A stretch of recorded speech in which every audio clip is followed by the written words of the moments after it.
So the first thing I want to talk about before we even get to programming is something that's very important if you're going to be programming with a group of people, if you're going to be on a team, and that is Git. Git is a repository that enables people to work together without always stepping on each other's toes. It's going to happen on occasion, but this minimizes the risk of that. So without further ado, we'll talk about why Git exists. So let's say you have a block of code you're trying to work on as a team, a bunch of people working together. Let's say it's a robot.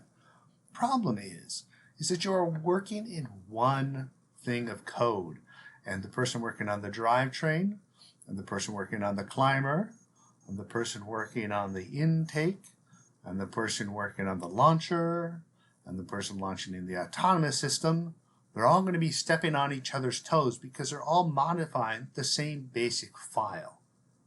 One of the things that Git enables you to do is solve some of the issues that are around this, at least to simplify them in many pretty powerful ways, so that as a team, each of you can accomplish your work without having to check in and check out one piece of code and waiting for it to be available, because that was one of the ways they used to do it.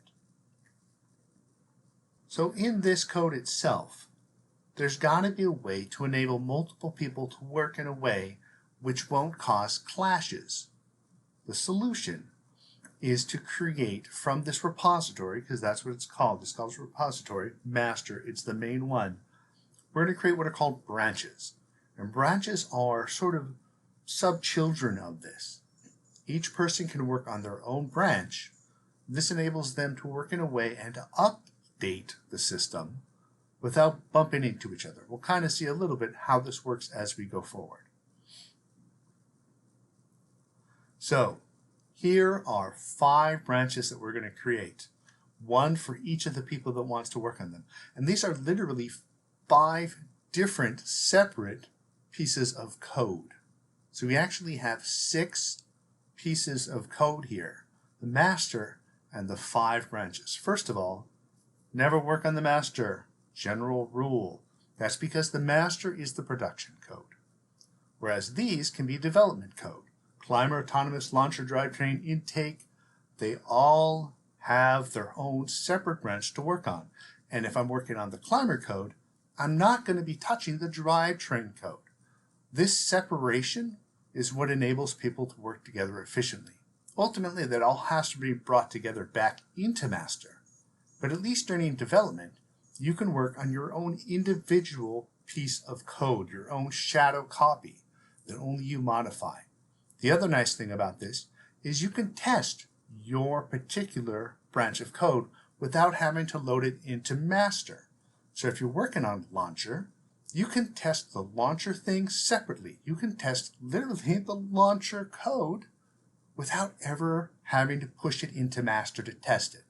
This is incredibly powerful because you do not have to change master to know if your code will work. All right, we're going to look at launcher. We're going to talk about how that works. Launcher is its own separate bit of code within the overarching aspect of this. And when we work on our code and future videos, we're going to focus on the launcher because it'll be a nice way to sort of see some of how command programming works. To set up our launcher code, we're going to have to do certain things. So let's look at the steps we need to create these branches on our own. We're going to be in control of master, and we're going to be in control of the branches. So the first thing we need to do is install Git, the program Git. If we install it, then we can do all these amazing things.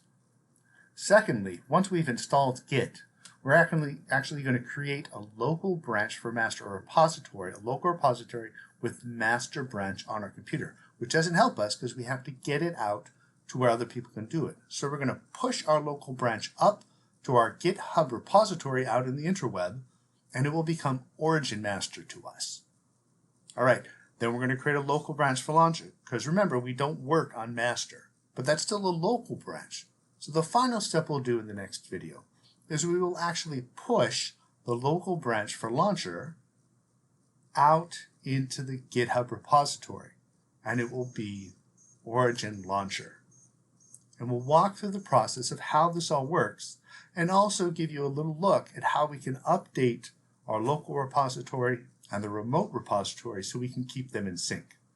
There's a lot more to get, but we aren't going to go into it this time, so I will see you on the next video.